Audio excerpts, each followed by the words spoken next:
Series ਤੁਸੀਂ ਦੇਖ ਰਹੇ ਹੋ ਦ ਬੈਰੀਪਾਲ ਸ਼ੋ। ਇੱਕ ਵਾਰੀ ਫਿਰ ਤੋਂ ਹਾਜ਼ਰ ਹਾਂ ਤੁਹਾਡੇ ਸਾਹਮਣੇ। ਤੇ ਕੱਲ ਦਾ ਨਾਗਾ ਪੈ ਗਿਆ ਸੀ, ਪਰ ਨਾਗਾ ਫਿਰ ਵੀ ਨਹੀਂ ਪਿਆ। ਹੁਣ ਗੱਲ ਇਸ ਤਰ੍ਹਾਂ ਹੈ ਕਿ ਤੁਹਾਡੇ ਵਾਸਤੇ ਤਾਂ ਖੁਸ਼ਖਬਰੀ ਵਾਲੀ ਗੱਲ ਹੋਗੀ, ਕਿਉਂਕਿ ਕੱਲ ਨੂੰ ਬੈਰੀਪਾਲ ਸਾਹਿਬ ਖੁਦ ਇਹ ਸ਼ੋ ਜਿਹੜਾ ਹੈ ਉਹ ਕਰ ਰਹੇ ਸੀਗੇ। ਹੁਣ ਗੱਲ ਇਸ ਤਰ੍ਹਾਂ ਆ ਵੀ ਮੈਂ ਆਈ ਹੋਈ ਹਾਂ ਸਹੁਰੇ ਪਿੰਡ, ਤੇ ਸਹੁਰੇ ਪਿੰਡ ਜਦੋਂ ਆਏ ਹੋਏ ਆ ਤੇ ਫਿਰ ਤਾਂ ਕਰਕੇ ਇਹ ਮਾਹੌਲ ਜਿਹੜਾ ਹੈ ਬਦਲਿਆ ਹੋਇਆ। ਪਿੱਛੇ ਤੁਹਾਨੂੰ ਇਹ ਨਜ਼ਰ ਆਏਗਾ ਕਿ ਮੈਂ ਇੱਕ ਪਰਪਲ ਕਲਰ ਦੀ ਕੰਧ ਦੇ ਅੱਗੇ ਜਿਹੜੀ ਆ ਉਹ ਬੈਠੀ ਹੋਈ ਹੈਗੀ ਆ। ਪਰ ਗੱਲ ਇਸ ਤਰ੍ਹਾਂ ਵੀ ਬੜੀ ਔਖੀ ਕੋਨਾ ਲੱਭਿਆ ਹੈਗਾ, ਕੋਨਾ ਮਿਲ ਨਹੀਂ ਰਿਹਾ ਸੀ ਤੁਹਾਡੇ ਨਾਲ ਖਬਰਾਂ ਸਾਂਝੀਆਂ ਕਰਨ ਦਾ। ਵੈਸੇ ਦਰਸ਼ਕ ਜਿਹੜੇ ਨੇ ਉਹ ਇੰਨੇ ਕੁ ਸਮਝਦਾਰ ਨੇ, ਇੰਨੇ ਕੁ ਸੂਝਵਾਨ ਨੇ, ਉਹ ਅਕਸਰ ਇਹੀ ਕਹਿੰਦੇ ਹੁੰਦੇ ਵੀ ਸਾਨੂੰ ਨਹੀਂ ਮਤਲਬ ਹੈ ਕਿ ਵੀ ਤੁਸੀਂ ਕਿੱਥੇ ਬਹਿ ਕੇ ਖਬਰਾਂ ਦੇ ਰਹੇ ਹੋ, ਕਿਵੇਂ ਦੇ ਰਹੇ ਹੋ, ਤੇ ਅੰਦਾਜ਼ ਕੀ ਆ। ਕੋਈ ਜ਼ਿਆਦਾ ਇਸ ਚੀਜ਼ ਦਾ ਫਰਕ ਨਹੀਂ, ਵੀ ਸੱਚੀ ਸੁੱਚੀ ਪੱਤਰਕਾਰੀ ਹੋਣੀ ਚਾਹੀਦੀ ਹੈਗੀ ਆ। ਸਾਨੂੰ ਨਹੀਂ ਮਤਲਬ ਹੈਗਾ ਵੀ ਤੁਸੀਂ ਭਾਵੇਂ ਝੱਕ ਲੈ ਕੇ ਬਹਿ ਕੇ ਦੇ ਰਹੇ ਹੋ, ਭਾਵੇਂ ਖੇਤਾਂ ਅੱਗੇ ਖੜੇ ਹੋ ਕੇ ਦੇ ਰਹੇ ਹੋ, ਭਾਵੇਂ ਸਟੂਡੀਓ ਦੇ ਰਹੇ ਹੋ, ਭਾਵੇਂ ਆਊਟਡੋਰ ਦੇ ਰਹੇ ਹੋ। ਸਾਨੂੰ ਇਸ ਚੀਜ਼ ਨਾਲ ਕੋਈ ਲੈਣਾ ਦੇਣਾ ਨਹੀਂ ਆ। ਸੋ ਅਜਿਹੇ ਵਿੱਚ ਜਦੋਂ ਦਰਸ਼ਕ ਜਦੋਂ ਇੰਨਾ ਜ਼ਿਆਦਾ ਪਿਆਰ ਕਰਦੇ ਨੇ ਤੇ ਸਮਝਦੇ ਨੇ ਹਾਲਾਤਾਂ ਨੂੰ, ਤਾਂ ਫਿਰ ਇੱਧਰੋਂ ਵੀ ਕਿਸੇ ਵੀ ਤਰ੍ਹਾਂ ਦੀ ਕੋਈ ਕਸਰ ਨਹੀਂ ਛੱਡੀ ਜਾਏਗੀ, ਦੈਟਸ ਫॉर श्योर। ਸੋ ਹੁਣ ਗੱਲ ਇਸ ਤਰ੍ਹਾਂ ਆ ਵੀ ਮੈਂ ਸਹੁਰੇ ਪਿੰਡ ਆਈ ਹੋਈ ਹਾਂ, ਤੇ ਤੁਹਾਨੂੰ ਪਤਾ ਹੀ ਆ ਵੀ ਉਹ ਜਿਹੜੀਆਂ ਕ੍ਰਿਸਮਸ ਨਿਊ ਈਅਰ ਦੀਆਂ ਛੁੱਟੀਆਂ ਜਦੋਂ ਬੱਚਿਆਂ ਨੂੰ ਪੈ ਜਾਂਦੀਆਂ ਹੈਗੀਆਂ ਸਕੂਲਾਂ ਦੇ ਵਿੱਚ, ਤੇ ਫਿਰ ਸਾਨੂੰ ਵੀ ਹੁੰਦਾ ਵੀ ਅਸੀਂ ਵੀ ਇੱਕ ਦੋ ਛੁੱਟੀਆਂ ਲੈ ਕੇ ਵੀ ਚਲੇ ਜਾਈਏ, ਹੈ ਨਾ, ਬਜ਼ੁਰਗਾਂ ਨੂੰ ਮਿਲ ਆਈਏ। ਨਹੀਂ ਤੇ ਬਹੁਤ ਸਾਰੇ ਲੋਕ ਅਜਿਹੇ ਨੇ ਜਿਨ੍ਹਾਂ ਨੇ ਬਜ਼ੁਰਗਾਂ ਨੂੰ ਇੱਦਾਂ ਛੱਡਿਆ ਹੀ ਹੁੰਦਾ ਵੀ ਗੱਲਬਾਤ ਤੇ ਦੂਰ ਦੀ ਗੱਲ ਹੈਗੀ ਆ, ਮਿਲਣਾ ਦੂਰ ਦੀ ਗੱਲ ਹੈਗੀ ਆ, ਬਈ ਉਹ ਕਿਤੇ ਵੀ ਕਿਸੇ ਵੀ ਤਰ੍ਹਾਂ ਨਾਲ ਆਪਣੀ ਐਗਜ਼ਿਸਟੈਂਸ ਜਿਹੜੀ ਹੈ ਸ਼ੋ ਹੀ ਨਹੀਂ ਕਰਦੇ ਵੀ ਬੱਚੇ ਹੈਗੇ ਵੀ ਆ ਕਿ ਨਹੀਂ ਹੈਗੇ, ਪਤਾ ਨਹੀਂ ਲੱਗਦਾ ਹੈਗਾ। ਸੋ ਜ਼ਰੂਰੀ ਹੁੰਦਾ ਬਜ਼ੁਰਗਾਂ ਨੂੰ ਮਿਲਣਾ। ਚਲੋ ਗੱਲ ਬੱਕੜੀਆਂ ਦਾ ਮੈਜਿਕ ਹੋਰ ਹੁੰਦਾ, ਪਰ ਜਦੋਂ ਦੇਖ ਹੀ ਲੈਂਦੇ ਆ ਨਾ ਬਜ਼ੁਰਗ, ਤੁਹਾਨੂੰ ਤੁਹਾਡਾ ਆਪਣਾ ਟੱਬਰ ਤੁਹਾਨੂੰ ਦੇਖ ਲੈਂਦਾ ਹੈਗਾ, ਕਿਉਂਕਿ ਸ਼ਹਿਰਾਂ 'ਚ ਕੰਮ ਕਰਦੇ ਹੈਗੇ ਆ, ਜਦੋਂ ਪਿੰਡ ਆ ਕੇ ਟੱਬਰ ਦੇਖਦਾ ਤੇ ਉਹਨਾਂ ਦੀ ਉਮਰ ਵੈਸੇ ਹੀ ਵੱਧ ਜਾਂਦੀ ਹੈ। ਉਹ ਬਸ ਉਹਨਾਂ ਨੂੰ ਇਹ ਲੱਗਦਾ ਹੈਗਾ ਵੀ ਕੁਛ ਉਹਨਾਂ ਵਾਸਤੇ ਲੈ ਕੇ ਜਾਓ ਜਾਂ ਨਾ ਜਾਓ, ਪਰ ਉਹ ਉਹਨਾਂ ਵਾਸਤੇ ਪਸ਼ਮੀਨੇ ਸ਼ਾਲ ਵਾਲੀ ਗੱਲ ਜਿਹੜੀ ਆ ਹੋ ਜਾਂਦੀ ਹੈਗੀ ਆ ਵੀ ਇੰਨੀ ਠੰਡ ਦੇ ਵਿੱਚ ਉਹਨਾਂ ਨੂੰ ਪਿਆਰ ਦੀ ਨਿੱਘ ਮਿਲ ਜਾਂਦੀ ਹੈ। ਸੋ ਗੱਲ ਇਸ ਤਰ੍ਹਾਂ ਹੈ ਵੀ ਆਪਾਂ ਤੁਹਾਨੂੰ ਸਭ ਤੋਂ ਪਹਿਲਾਂ ਮੈਂ ਮਾਫੀ ਹੀ ਮੰਗਣਾ ਚਾਹੂੰਗੀ, ਕਿਉਂਕਿ ਇਹ ਪਿੱਛੋਂ ਕੁੱਕਰ ਦੀਆਂ ਸੀਟੀਆਂ ਵੀ ਆ ਸਕਦੀਆਂ ਨੇ, ਬੱਚਿਆਂ ਦੀਆਂ ਆਵਾਜ਼ਾਂ ਵੀ ਆ ਸਕਦੀਆਂ ਨੇ, ਤੇ 2 ਤਰੀਕ ਤੱਕ ਇਹ ਮਾਹੌਲ ਜਿਹੜਾ ਹੈ ਇਸ ਤਰ੍ਹਾਂ ਹੀ ਰਹਿ ਸਕਦਾ ਹੈਗਾ।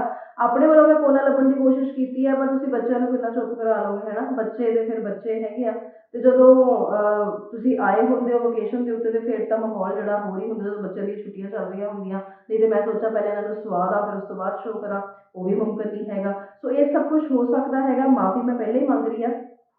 ਤੇ ਅੱਜ ਕਿਹੜੀਆਂ ਗੱਲਾਂ ਤੇ ਆਪਾਂ ਡਿਸਕਸ ਕਰਨਾ ਹੈਗਾ, ਕਿਹੜੀਆਂ ਖਬਰਾਂ ਜਿਹੜੀਆਂ ਨੇ ਉਹ ਆਪਾਂ ਡਿਸਕਸ ਕਰਨੀਆਂ, ਇਸ ਬਾਰੇ ਗੱਲ ਕਰਦੇ ਹਾਂ। ਪਰ ਇਹ ਦੇਖ ਲਓ ਤੁਸੀਂ ਕਿ ਮੈਂ ਨਾਗਾ ਪਾ ਵੀ ਲਿਆ, ਬੈਰੀਪਾਲ ਸਾਹਿਬ ਨੇ ਨਾਗਾ ਪੈਣ ਨਹੀਂ ਦਿੱਤਾ। ਉਹਨਾਂ ਨੇ ਕਿਹਾ ਉਹ ਆਪਣੇ ਸ਼ੋਅ ਨੂੰ ਲੈ ਕੇ ਨੇ ਸੰਜੀਦਾ ਹੈਗੇ ਨੇ ਵੀ ਨਾਗਾ ਨਹੀਂ ਪੈਣਾ ਚਾਹੀਦਾ, ਖਬਰਾਂ ਜਾਣੀਆਂ ਮਤਲਬ ਜਾਣੀਆਂ ਹੀ। ਤੇ ਉਸੇ ਕੜੀ ਵਿੱਚ ਅੱਜ ਦੀ ਪਹਿਲੀ ਖਬਰ ਜਿਹੜੀ ਹੈ ਉਹ ਕੀ ਕਹਿੰਦੀ ਹੈਗੀ ਆ, ਤੁਹਾਨੂੰ ਪਤਾ ਹੀ ਹੈ ਕਿ ਜਿਵੇਂ ਪਟਨਾ ਸਾਹਿਬ ਦੇ ਵਿੱਚ ਹੁਣ ਇਸ ਵਕਤ ਤੇ ਸੰਗਤਾਂ ਜਿਹੜੀਆਂ ਨੇ ਉਹਨਾਂ ਦਾ ਤਾਂਤਾ ਲੱਗਿਆ ਹੋਇਆ। ਸੰਗਤਾਂ ਜਿਹੜੀਆਂ ਹੁਮ ਹੁਮਾ ਕੇ ਪਹੁੰਚ ਰਹੀਆਂ ਨੇ, ਪ੍ਰਕਾਸ਼ ਪੁਰਬ ਹੋਵੇ, ਜਦੋਂ ਵੀ ਕੋਈ ਅਜਿਹੇ ਦਿਨ ਹੋਣ, ਤਾਂ ਇੱਦਾਂ ਲੱਗਦਾ ਹੈਗਾ ਕਿ ਬਸ ਅਸੀਂ ਪਹੁੰਚ ਜਾਈਏ ਫਟਾਫਟ, ਹੈ ਨਾ। ਮਤਲਬ ਪਟਨਾ ਸਾਹਿਬ ਕਿਤੇ ਮੈਨੂੰ ਵੀ ਮੌਕਾ ਮਿਲੇ ਮੱਥਾ ਟੇਕਣ ਦਾ ਤੇ ਮੈਂ ਜਾਵਾਂ, ਜ਼ਰੂਰ ਜਾਵਾਂ।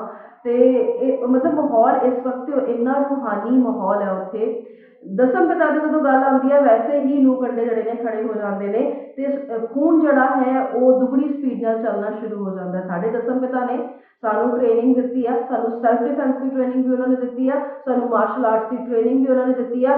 ਜ਼ੁਲਮ ਕਰਨਾ ਨਹੀਂ ਤੇ ਜ਼ੁਲਮ ਸਹਿਣਾ ਨਹੀਂ, ਇਸ ਚੀਜ਼ ਦੀ ਟ੍ਰੇਨਿੰਗ ਵੀ ਸਾਨੂੰ ਦਸਮ ਪਿਤਾ ਨੇ ਦਿੱਤੀ ਆ। ਸੋ ਇਸ ਵਕਤ ਤੇ ਜੋ ਮਾਹੌਲ ਉੱਥੇ ਬਣਿਆ ਹੋਇਆ, ਉਹ ਮਾਹੌਲ ਜਿਹੜਾ ਹੈ ਬਹੁਤ ਹੀ ਸ਼ਰਧਾ ਭਰਪੂਰ ਮਾਹੌਲ ਉੱਥੇ ਬਣਿਆ ਹੋਇਆ। ਸੋ ਮੌਕਾ ਮਿਲੇ ਜਿਹੜੇ ਪੰਜਾਬ ਵਾਲੇ ਨੇ ਉਹ ਜ਼ਰੂਰ ਜਾ ਕੇ ਆਇਓ। ਸੋ ਪਹਿਲੀ ਖਬਰ ਪਟਨਾ ਸਾਹਿਬ ਨਾਲ ਹੀ ਲਿੰਕ ਰੱਖਦੀ ਹੈਗੀ ਆ ਕਿ ਪਟਨਾ ਸਾਹਿਬ ਦੇ ਬਾਹਰ ਕੁਝ ਸਿੰਘਾਂ ਨੇ, ਨਿਹੰਗ ਸਿੰਘਾਂ ਨੇ ਨਾਕੇ ਲਾ ਦਿੱਤੇ ਨੇ, ਤੇ ਵੱਡੇ ਵੱਡੇ ਨਾਕੇ ਲਾ ਦਿੱਤੇ ਨੇ। ਨਾਕੇ ਕਿਉਂ ਲਗਾਏ ਗਏ ਨੇ, ਇਸ ਵਕਤ ਤੁਹਾਨੂੰ ਪਹਿਲੀ ਵਾਰ ਅਜਿਹੇ ਨਾਕੇ ਦੀ ਖਬਰ ਜਿਹੜੀ ਹੈ ਸੁਣਨ ਨੂੰ ਮਿਲੇਗੀ। ਇਸ ਬਾਬਤ ਅਸੀਂ ਤੁਹਾਨੂੰ ਜ਼ਰੂਰ ਦੱਸਾਂਗੇ। ਪਿੱਛੋਂ ਜਿਹੜੀਆਂ ਆਵਾਜ਼ਾਂ ਕੁਝ ਆ ਰਹੀਆਂ ਹੋਣਗੀਆਂ, ਮਾਫੀ ਮੈਂ ਇਸ ਬਾਬਤ ਮੰਗ ਚੁੱਕੀ ਹੈਗੀ ਆ, ਪਰ ਥੋੜਾ ਜਿਹਾ 2 ਤਿੰਨ ਦਿਨ ਜਿਹੜਾ ਥੋੜਾ ਐਡਜਸਟ ਕਰਨਾ ਪਏਗਾ। ਬਾਕੀ ਭਾਰਤ ਜੋੜੋ ਯਾਤਰਾ ਵਧੀਆ ਚੱਲ ਰਹੀ। ਰਾਹੁਲ ਗਾਂਧੀ ਨੇ 108 ਦਿਨ ਕੋਈ ਛੁੱਟੀ ਨਹੀਂ ਲਈ, ਉਸ ਤੋਂ ਬਾਅਦ ਹੀ ਜੋ ਕੀਤਾ ਉਹ ਕੀਤਾ, ਜਿਹੜੀਆਂ ਛੁੱਟੀਆਂ ਲੈਣੀਆਂ ਸੀ ਉਹ ਲਈਆਂ। ਪੈਰਾਂ 'ਚ ਪੈ ਗਏ ਛਾਲੇ। ਰੋਜ਼ 15 20 25 ਕਿਲੋਮੀਟਰ ਤੁਰਨਾ ਸੌਖਾ ਨਹੀਂ ਹੁੰਦਾ, ਵੱਖ-ਵੱਖ ਤਰ੍ਹਾਂ ਦੇ ਲੋਕਾਂ ਨਾਲ ਮਿਲਣਾ ਸੌਖਾ ਨਹੀਂ ਹੁੰਦਾ। ਜਿਹੜਾ ਆਪਣੇ ਤੇ ਇੱਕ ਪੱਪੂ ਦਾ ਟੈਗ ਲੱਗਿਆ ਸੀਗਾ ਉਹ ਉਤਾਰਨਾ, ਉਹ ਉਤਾਰਨਾ ਹੋਇਆ ਕਿ ਨਹੀਂ ਹੋਇਆ। ਕਿਸੇ ਹੱਦ ਤੱਕ ਰਾਹੁਲ ਗਾਂਧੀ ਇਸ 'ਚ ਕਾਮਯਾਬ ਜਿਹੜੇ ਨੇ ਉਹ ਜ਼ਰੂਰ ਹੋਏ ਨੇ, ਕਿਉਂਕਿ ਲੋਕਾਂ ਨੂੰ ਉਹਨਾਂ ਦੀ ਸੰਜੀਦਗੀ ਸਮਝ ਆ ਰਹੀ ਹੈਗੀ ਆ। ਪਰ ਇਸ ਸਭ ਦੇ ਵਿੱਚ ਭਾਰਤ ਜੋੜੋ ਯਾਤਰਾ ਦੇ ਵਿੱਚ ਸਿੱਖ ਕਿੱਥੇ ਨੇ, ਕਿ ਇਹ ਯਾਤਰਾ ਜਿਹੜੀ ਹੈ ਸਿੱਖਾਂ ਨੂੰ ਖੁਸ਼ ਕਰਨ ਦੇ ਵਿੱਚ ਕਾਮਯਾਬ ਹੋਏਗੀ ਜਾਂ ਨਹੀਂ ਹੋਏਗੀ, ਇਸ ਤੇ ਡਿਸਕਸ਼ਨ ਕਰਨੀ ਬਹੁਤ ਜ਼ਰੂਰੀ ਬਣਦੀ ਹੈਗੀ ਆ। ਫਿਰ ਕਿਸੇ ਨੇ ਪੰਜਾਬ ਨੂੰ ਇਸੇ ਖਬਰ ਨਾਲ ਲਿੰਕ ਰੱਖਦਾ, ਕਿਸੇ ਨੇ ਪੰਜਾਬ ਨੂੰ ਡਿਸਟਰਬਡ ਸਟੇਟ ਕਿਹਾ। ਕਿਸਨੇ ਕਿਹਾ ਸਾਡੇ ਪੰਜਾਬ ਨੂੰ ਡਿਸਟਰਬਡ ਸਟੇਟ, ਕਿਉਂ ਕਿਹਾ ਪੰਜਾਬ ਨੂੰ ਡਿਸਟਰਬਡ ਸਟੇਟ, ਇਸ ਤੇ ਵੀ ਚਰਚਾ ਜਿਹੜੀ ਹੈ ਉਹ ਹੋਣੀ ਬਣਦੀ ਹੈਗੀ ਆ। ਹੁਣ ਅਗਲੀ ਖਬਰ ਬੇहद ਡਿਸਟਰਬਿੰਗ ਆ। ਅਗਲੀ ਖਬਰ ਜਿਹੜੀ ਹੈ ਤੰਗ ਪਰੇਸ਼ਾਨ ਕਰਨ ਵਾਲੀ ਹੈ। ਅਗਲੀ ਖਬਰ ਵਿੱਚ ਇਹ ਆ ਕਿ ਲੁੱਟ ਖੋਹ ਦਰਮਿਆਨ ਇੱਕ ਸਿੱਖ ਨੌਜਵਾਨ ਨੂੰ ਮਾਰ ਮੁਕਾਇਆ ਗਿਆ, ਮੌਤ ਦੇ ਘਾਟ ਉਤਾਰ ਦਿੱਤਾ ਗਿਆ। ਬਹੁਤ ਔਖਾ ਲੱਗਦਾ ਜੀ। ਜ਼ਿੰਦਗੀ ਜਿਹੜੀ ਹੈ ਉਹ ਕਹਿੰਦੇ ਵੀ ਜਗ ਜਿਉਂਦਿਆਂ ਦੇ ਮੇਲੇ ਹੁੰਦੇ ਨੇ, ਆਹ ਜ਼ਿੰਦਗੀ ਨੂੰ ਇੱਦਾਂ ਹੀ ਖਤਮ ਕਰ ਦੇਣਾ। ਪਿੱਛੇ ਪਰਿਵਾਰ ਹੁੰਦੇ ਨੇ, ਟੱਬਰ ਦੇ ਟੱਬਰ ਰੁੱਲ ਜਾਂਦੇ ਨੇ, ਲੁੱਟਾਂ ਖੋਹਾਂ ਕਰਨ ਵਾਲੇ ਸੋਚਦੇ ਨਹੀਂ, ਸਨੈਚਿੰਗ ਕਰਦੇ ਨੇ, ਕੰਨਾਂ 'ਚੋਂ ਬਜ਼ੁਰਗਾਂ ਦੇ ਵਾਲੀਆਂ ਖੋਹ ਕੇ ਲੈ ਕੇ ਜਾਂਦੇ ਨੇ ਤੇ ਕੰਨ ਦਾ ਇੱਕ ਹਿੱਸਾ ਹੀ ਹੱਥ 'ਚ ਆ ਜਾਂਦਾ ਹੈ। ਇਹ ਸਾਰਾ ਕੁਝ ਬਹੁਤ ਜ਼ਿਆਦਾ ਹੋ ਰਿਹਾ ਹੈ, ਬਹੁਤ ਜ਼ਿਆਦਾ ਹੋ ਰਿਹਾ ਹੈ। ਖਾਸ ਕਰਕੇ ਅੰਮ੍ਰਿਤਸਰ ਤੇ ਲੁਧਿਆਣਾ ਦੇ ਵਿੱਚ ਇਹ ਤੇ ਅਕਸਰ ਦੇਖਿਆ ਜਾਂਦਾ ਰਿਹਾ ਹੈ। ਸੋ ਇਹ ਨੌਜਵਾਨ ਜਿਹੜਾ ਹੈ ਇਸ ਨੂੰ ਮਾਰ ਮੁਕਾਇਆ ਗਿਆ। ਇਸ ਤੇ ਗੱਲ ਜਿਹੜੀ ਹੈ ਚਰਚਾ ਜਿਹੜੀ ਹੈ ਜ਼ਰੂਰ ਕਰਾਂਗੇ। ਫਿਰ ਇੱਕ ਤੁਹਾਨੂੰ ਮੈਂ ਗੱਲ ਦੱਸਦੀ ਹਾਂ, ਮੇਰਾ ਆਪਣਾ ਬੱਚਾ ਜਿਹੜਾ ਹੈ ਉਹ 13 ਸਾਲ ਦਾ 14 ਸਾਲ ਦਾ ਹੋ ਜਾਏਗਾ ਅਪ੍ਰੈਲ ਦੇ ਵਿੱਚ। ਤੇ ਜਦੋਂ ਵੀ ਕੋਈ ਅਜਿਹੀ ਖਬਰ ਆਉਂਦੀ ਹੈ, ਮੈਨੂੰ ਜਰਨਲਿਸਟ ਹੋਣ ਦੇ ਨਾਤੇ, ਬਾਅਦ 'ਚ ਤੇ ਇੱਕ ਮਾਂ ਹੋਣ ਦੇ ਨਾਤੇ ਪਹਿਲੋਂ ਫਿਕਰ ਹੋ ਜਾਂਦੀ ਹੈ, ਕਿਉਂਕਿ ਮਾਂ ਤੇ ਮਾਂ ਹੁੰਦੀ ਹੈ ਨਾ। ਬੰਬੀਹਾ ਗਰੁੱਪ ਦੇ 2 ਗੁਰਗੇ ਫੜੇ ਗਏ ਤੇ ਉਸ 'ਚ ਜਿਹੜਾ ਇੱਕ ਗੁਰਗਾ ਰਿਹਾ ਉਹ 13 ਸਾਲ ਦਾ ਰਿਹਾ। 13 ਸਾਲ ਦਾ ਗੁਰਗਾ, ਤੁਸੀਂ ਇਮੈਜਿਨ ਕਰ ਸਕਦੇ ਹੋ, 13 ਸਾਲ ਦਾ ਬੱਚਾ ਫੜਿਆ ਗਿਆ। ਇਸ ਤੇ ਗੱਲ ਕਰਨੀ ਬਹੁਤ ਜ਼ਿਆਦਾ ਜ਼ਰੂਰੀ ਹੈ, ਕਿਉਂਕਿ ਗੱਲਾਂ ਜਿਹੜੀਆਂ ਨੇ ਹੁਣ ਅਲਾਰਮਿੰਗ ਹੋ ਰਹੀਆਂ ਨੇ। ਤੇ ਆਖਰੀ ਤੇ ਜਾਂਦੇ ਜਾਂਦੇ ਜਿਹੜੀ ਗੱਲ ਆਪਾਂ ਇਹ ਕਰਾਂਗੇ ਕਿ NRIs ਦੀ ਗੱਲ ਕਰਨੀ ਬਹੁਤ ਜ਼ਿਆਦਾ ਜ਼ਰੂਰੀ ਹੈ, ਕਿਉਂਕਿ ਬਹੁਤ ਸਾਰੇ ਚੈਨਲ ਵੀ, ਬਹੁਤ ਸਾਰੇ ਲੋਕ ਵੀ NRIs ਨੂੰ ਇਗਨੋਰ ਕਰ ਦਿੰਦੇ ਨੇ ਕਿ ਕਿਤੇ ਪੰਜਾਬ ਸਰਕਾਰ ਇਗਨੋਰ ਤੇ ਨਹੀਂ ਕਰ ਰਹੀ, ਜਾਂ ਫਿਰ ਆਮ ਆਦਮੀ ਪਾਰਟੀ ਆਉਣ ਤੋਂ ਬਾਅਦ NRIs ਲਈ ਜ਼ਿਆਦਾ ਸੋਹਣਾ ਕੰਮ ਹੋ ਰਿਹਾ ਹੈ। ਇਸ ਤੇ ਵੀ ਚਰਚਾ ਕਰਨੀ ਬਣਦੀ ਹੈਗੀ ਆ। ਸੋ ਇਹ ਸਾਰੀਆਂ ਗੱਲਾਂ ਤੇ ਅੱਜ ਮੁੱਖ ਤੌਰ ਤੇ ਚਰਚਾ ਹੋਏਗੀ। ਸ਼ੁਰੂ ਕਰਦੇ ਹਾਂ ਅੱਜ ਦਾ ਸ਼ੋਅ। ਰੁਕ ਕਰਦੇ ਹਾਂ ਪਹਿਲੀ ਖਬਰ ਦਾ। ਪਹਿਲੇ 'ਚ ਥੋੜੀ ਆਡੀਓ ਦੀ ਪ੍ਰੋਬਲਮ ਤੁਹਾਨੂੰ ਲੱਗੀ ਹੋਣੀ ਹੈਗੀ ਆ, ਕੁਝ ਇੱਕ ਦਿੱਕਤ ਹੈਗੀ ਆ, ਉਹਨੂੰ ਸੈੱਟ ਕਰ ਲਿਆ ਜਾਏਗਾ। ਨਿਮਾਣੀ ਜਿਹੀ ਆ, ਮੈਨੂੰ ਤਕਨੀਕ ਜਿਹੜੀ ਆ ਬਹੁਤੀ ਸਮਝ ਨਹੀਂ ਆਉਂਦੀ ਹੈਗੀ, ਮੈਨੂੰ ਥੋੜੀ ਹੈਲਪ ਲੈਣੀ ਪੈਂਦੀ ਆ, ਕਦੀ ਇੱਧਰੋਂ ਕਦੀ ਉੱਧਰੋਂ। ਸੋ ਹੈਲਪ ਥੋੜੀ ਜਿਹੀ ਲਈ ਹੈਗੀ। ਆਈ ਹੋਪ ਕਿ ਹੁਣ ਇਹ ਠੀਕ ਤਰ੍ਹਾਂ ਵਰਕ ਕਰੇਗਾ। ਬਾਕੀ ਇੱਕ ਗੱਲ ਪੱਕੀ ਹੈਗੀ ਆ ਕਿ ਕਿਸੇ ਵੀ ਤਰੀਕੇ ਦੀ ਗੁੰਜਾਇਸ਼ ਜਿਹੜੀ ਆ ਆਪਾਂ ਖਬਰਾਂ ਨਾਲ ਹੀ ਰੱਖਣੀ ਹੀ ਨਹੀਂ।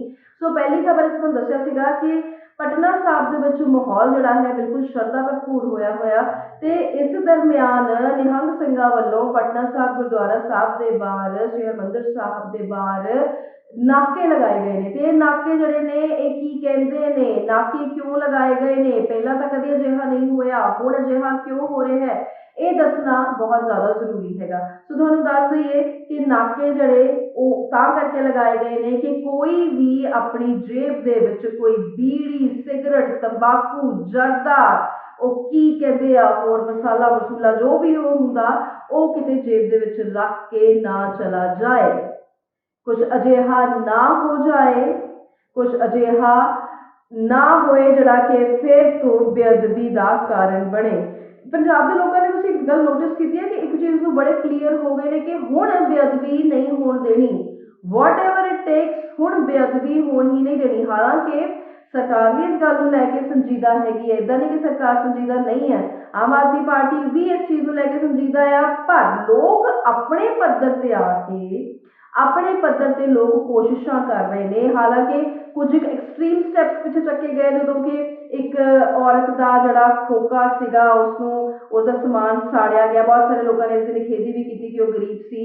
ਸਾਰਾ ਕੁਝ ਜਿਹੜਾ ਹੈ ਇਹ ਗੱਲ ਸਮਝ ਆਉਂਦੀ ਹੈਗੀ ਆ ਕਿ ਅਜਿਹਾ ਐਕਸਟ੍ਰੀਮ ਨਹੀਂ ਹੋਣਾ ਚਾਹੀਦਾ ਹੈਗਾ, ਕਿਸੇ ਦੀ ਰੋਜ਼ੀ ਰੋਟੀ ਤੇ ਲੱਤ ਨਹੀਂ ਮਾਰਨੀ ਚਾਹੀਦੀ। ਪਰ ਹਾਂ, ਜਦੋਂ ਤੁਸੀਂ ਇਹ ਠਾਣ ਲੈਂਦੇ ਹੋ ਕਿ ਅਸੀਂ ਆਪਣੇ ਰਾਜ ਦੇ ਵਿੱਚ ਇਹ ਸਭ ਨਹੀਂ ਹੋਣ ਦੇਣਾ, ਤਾਂ ਫਿਰ ਤੁਸੀਂ ਠਾਣ ਲੈਂਦੇ ਹੋ, ਫਿਰ ਤੁਸੀਂ ਕਰ ਲੈਂਦੇ ਹੋ। ਹੁਣ ਪਟਨਾ ਸਾਹਿਬ ਦੇ ਬਾਹਰ ਜਦੋਂ ਨਾਕਾ ਲੱਗਿਆ, ਜਿਹਦੀ ਜੇਬ 'ਚ ਕੁਝ ਹੈਗਾ, ਉਹਨੂੰ ਕੁਝ ਕਹਿ ਨਹੀਂ ਰਹੇ, ਬਸ ਉਹਨੂੰ ਮੱਥਾ ਟੇਕਣ ਅੰਦਰ ਨਹੀਂ ਜਾਣ ਦੇ ਰਹੇ, ਉਹ ਮੱਥਾ ਨਹੀਂ ਟੇਕ ਸਕੇਗਾ। ਤੇ ਇਸ ਦਰਮਿਆਨ ਚੈਕਿੰਗ ਦੌਰਾਨ ਜਿਹੜੀ ਨਿਹੰਗ ਸਿੰਘ ਚੈਕਿੰਗ ਕਰ ਰਹੇ ਨੇ, ਉਸ ਦਰਮਿਆਨ जेब चों जर्दे निकले, उस दरम्यान जेब चों चूना निकलिया, उस दरम्यान जेब चों बीड़ी निकली। ये नहीं कि भी तुसी अंदर प्रेमिसेस च जाके कोई अजिहा काम नहीं कर सकते, तुसी नाल भी किस तरह लेके जा सकते, तुसी नाल भी नहीं लेके जा सकते। ये गल बहुत क्लीयर होनी चाहिए, क्योंकि पटना साहब बहुत सारे लोग जिहड़े गैर पंजाबी ने वो भी जाते हैं, गैर सिख लोग जिहड़े ने वो पहुंचते हैं। सीस तो कोई भी नवा सकता है। हरमंदर साहब के 4 दरवाजे है ना, वो यही आ। सो ਉਹੀ अव्वल अल्लाह नूर पाया कुदरत के सब बंदे। ਇਹ ਤਾਂ ठीक है, ये सारिया गल्लां ਜਿਹੜੀਆਂ ने ਇਹਨਾਂ ਦਾ फलसफा हर कोई समझाਉਂਦਾ भी है, हर कोई समझदा भी है, पर ਇੱਥੇ एक चीज़ ਨੂੰ बिल्कुल भी बर्दाश्त नहीं किया जा रहा। क्योंकि हुण जे ये सोचेगा कोई कि पुलिस टीम्स लगनियां ये चैक करन कि किसी की जेब च तंबाकू बीड़ी सिगरेट जर्दा तो नहीं है, ये पुलिस टीम्स नहीं करनियां, शायद ये रिस्पोंसिबिलिटी जिहड़ी है वो नहीं लगाई जाएगी। पर हाँ, जदों आप निहंग सिंह ने यह जिम्मेवारी सांभी हैगी आ तां वो रोक सकते हैं, वो टोक सकते हैं, वो रोक रहे ने ते वो टोक रहे ने। सो अजिहे विच तुहानूं ये दस दईए कि जिस तरह नाल भी ये सारा कुछ नज़र आ रहा है, एक पासे संगत जिहड़ी शरधा हैगी आ वो वेखण नूं मिल रही हैगी आ, ते दूजे पासे जिहड़े निहंग सिंह हैगे ने उन्होंने इस तरह नाल अपनी ड्यूटी निभाई हुई हैगी आ। सो जड़ा भी इस वक्त ते पटना साहब जा रहा है, दर्शन कर रहा हैगा, इस शरधा का हिस्सा बन रहा हैगा, उन्हां बारे जरूर दस दईए कि जे अजिही हरकत जड़ी है की जाएगी तो उत्थे जाके इसको बर्दाश्त नहीं किया जाएगा। राहुल गांधी की भारत जोड़ो यात्रा उन्होंने लोगों को भी पसंद आई जिहड़े कि कांग्रेस नूं बहुता पसंद नहीं करते। उन्हां दीयां एफर्ट्स जिहड़ियां वो बहुत सारे लोगों को नज़र आईयां, क्योंकि जे असी कांग्रेस ज़ाहिर तौर पर रिवायती पार्टी हैगी आ, पर बहुत सारे पंजाबी ते बहुत सारे सिख अजिहे ने जिन्हां नूं तौखले हैगे ने। 84 बारे जो गल हुंदी आ ते फिर कांग्रेस उथों निल हो जाती है। इसे सारे जानते हैं कि जिथे जड़े लोग रीढ़ मनते ने कांग्रेस नूं 84 की, वो कांग्रेस नूं बर्दाश्त नहीं करते। पर हुण जदों नवा यूथ आउंदा, नवी जनरेशन आउंदी आ, उन्हां दे पॉलिटिकल कॉन्सैप्ट्स जिहड़े आ वो चेंज हुंदे हैगे आ। सो अजिहे विच इस बदलते कंसैप्ट ते इस बदलते दौर दे विच, क्योंकि कैप्टन अमरिंदर सिंह नूं भी तां पंजाब दे विच मुख मंत्री बनाया ना। सो अजिहे विच इसदा मतलब ये आ कि लोग जिहड़े ने वो हुण अगे निकल के देख रहे हैगे। हालांकि 84 का इंसाफ पूरा नहीं मिलिया, पर बहुत सारे लोग जो अगे निकल के देखते हैं उन्होंने ये समझ आता है कि असी प्रेजेंट खुशहाली ते भी नज़र जड़ी है वो मारनी हैगी आ। सो अजिहे विच भारत जोड़ो यात्रा, तुसीं ये सोचो, राहुल गांधी ने कोशिश की, राहुल गांधी ने कोशिश की ये हो गया, अपने आप हो गया, सहज सुभाए हो गया कि जिहड़ा पप्पू का टैग लग्या होया सी वो किसी हद तक उतरिया हैगा। रोज़ 15, 20, 25 किलोमीटर पैदल तुरना, फिर पैरों से जख्म हो जाना, छाले हो जाना, कोई छोटी मोटी गल नहीं है। पर जो जोड़ो यात्रा जी की जा रही 108 दिन लगातार की, फिर उस तो बाद छुट्टी भी जी कोई नहीं ली। पर अज का सवाल जोड़ा कुछ होर कहता है, अज का सवाल ये कहता कि सिख जड़े ने वो इस यात्रा तो खुश हो सकेंगे कि भारत जोड़ो यात्रा जी है सिखों को एकोमोडेट कर सकती है।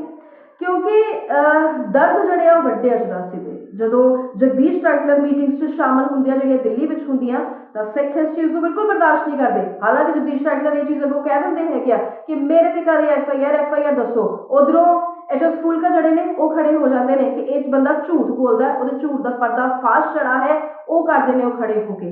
फिर उस तो बाद जो इन्ना ज़्यादा विरोध होंगे तो कांग्रेस को समझ आती है, उन्होंने साइडलाइन जड़ा है वो कर दिता जाता है। सो अजिहे विच जो ये सारिया गल्लां मनिया जा रही हैं, क्योंकि पंजाब दे विच हुणे हिमाचल जितया हैगा ते पंजाब जड़ा है, हालांकि अजे वक्त है 24 आना, राइट। विधानसभा चोणां की गल करिए अजे बहुत वक्त है, जैसे सिर्फ आम आदमी पार्टी की शुरुआत ही हुई हैगी आ।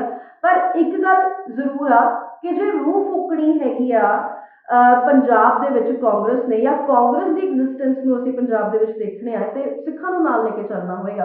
सो ये चीज़ां मैं तुहाडे कमेंट्स दे विच भी लैना चाहूँगी कि की तुहानूं लगदा हैगा कि सिखां नूं खुश करन दे विच इह यात्रा जिहड़ी है ਇਹ किसी भी तरह नाल बेनीफिशियल होएगी कि भारत जोड़ो यात्रा जड़ी है वो किसी भी लिहाज के नाल तुहानूं लगदा है कि कांग्रेस की रिवाइवल का एक कारण बन सकती है, एक तरीका बन सकती है।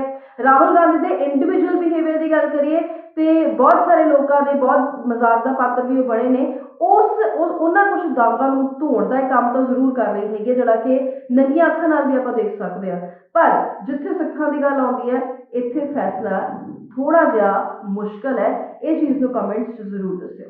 ਗੱਲ ਭਾਰਤ ਜੋੜੋ ਯਾਤਰਾ ਤੋਂ ਹੀ ਕੰਟੀਨਿਊ ਕਰਦੇ ਹੈਗੇ ਆ। ਪੰਜਾਬ ਨੂੰ ਕਿਸੇ ਨੇ ਡਿਸਟਰਬਡ ਸਟੇਟ ਕਿਹਾ ਹੈ, JNK ਨੂੰ ਤੇ ਕਿਆ ਹੀ ਕਿਹਾ ਹੈ, ਪੰਜਾਬ ਨੂੰ ਕਿਸੇ ਨੇ ਡਿਸਟਰਬ ਸਟੇਟ ਕਿਹਾ ਹੈ ਤੇ ਉਹ KC ਵੇਣੂਗੋਪਾਲ ਨੇ ਕਿਹਾ ਜਿਹੜੇ ਕਿ ਕਾਂਗਰਸ ਦੇ ਮਹਾਸਕੱਤਰ ਹੈਗੇ ਨੇ। ਉਹਨਾਂ ਨੇ ਅਮਿਤ ਸ਼ਾਹ ਨੂੰ ਚਿੱਠੀ ਲਿਖੀ ਹੈਗੀ ਹੈ ਤੇ ਪੰਜਾਬ ਆਉਣ ਤੇ ਰਾਹੁਲ ਦੀ ਸੁਰੱਖਿਆ ਵੱਲ ਨੂੰ ਧਿਆਨ ਦੇਣ ਨੂੰ ਕਿਹਾ ਹੈਗਾ।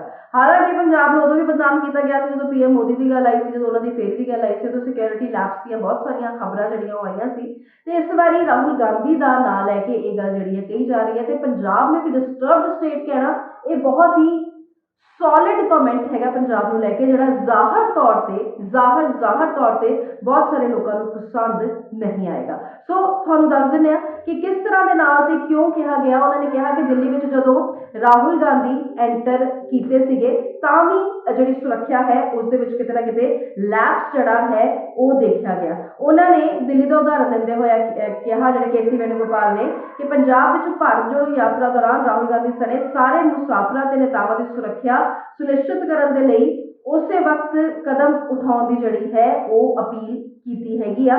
ਤੇ ਕਾਂਗਰਸ ਸਮਾਜ ਸਕੱਤਰ ਨੇ ਲੈਟਰ ਵਿੱਚ ਦੱਸਿਆ ਕਿ 24 ਦਸੰਬਰ ਨੂੰ ਭਾਰਤ ਜੋੜੋ ਯਾਤਰਾ ਨੇ ਦਿੱਲੀ ਵਿੱਚ ਪ੍ਰਵੇਸ਼ ਕੀਤਾ, ਪਰ ਇਸ ਦੌਰਾਨ ਦਿੱਲੀ ਪੁਲਿਸ ਭੀੜ ਨੂੰ ਕਾਬੂ ਕਰਨ ਤੇ ਰਾਹੁਲ ਗਾਂਧੀ ਦੇ ਆਸੇ-ਪਾਸੇ ਸੁਰੱਖਿਆ ਘੇਰਾ ਬਣਾਉਣ ਵਿੱਚ ਸਫਲ ਜਿਹੜੀ ਹੈ ਉਹ ਨਹੀਂ ਹੋ ਸਕੀ।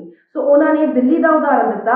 ਇੱਥੋਂ ਤੱਕ ਕਿ ਤੁਹਾਨੂੰ ਦੱਸ ਦਈਏ ਕਿ ਜਦਕਿ ਰਾਹੁਲ ਗਾਂਧੀ ਕੋਲ Z+ ਸਿਕਿਉਰਿਟੀ ਹੈਗੀ ਹੈ ਤੇ ਉਹ ਸਿਕਿਉਰਿਟੀ ਆਪਣੇ ਆਪ 'ਚ ਇੱਕ ਬਹੁਤ ਵੱਡੀ ਸਿਕਿਉਰਿਟੀ ਹੁੰਦੀ ਹੈਗੀ ਆ, ਉਸ ਤੋਂ ਵੱਧ ਹੋਰ ਕੀ। ਪਰ ਫਿਰ ਵੀ ਇਹ ਜਿਹੜੀ ਚੀਜ਼ ਹੈ ਕਹੀ ਗਈ ਹੈਗੀ ਤੇ ਪ੍ਰੋਪਰ ਲੈਟਰ ਜਿਹੜੀ ਹੈ ਉਹ ਦਿੱਤੀ ਹੈਗੀ ਆ।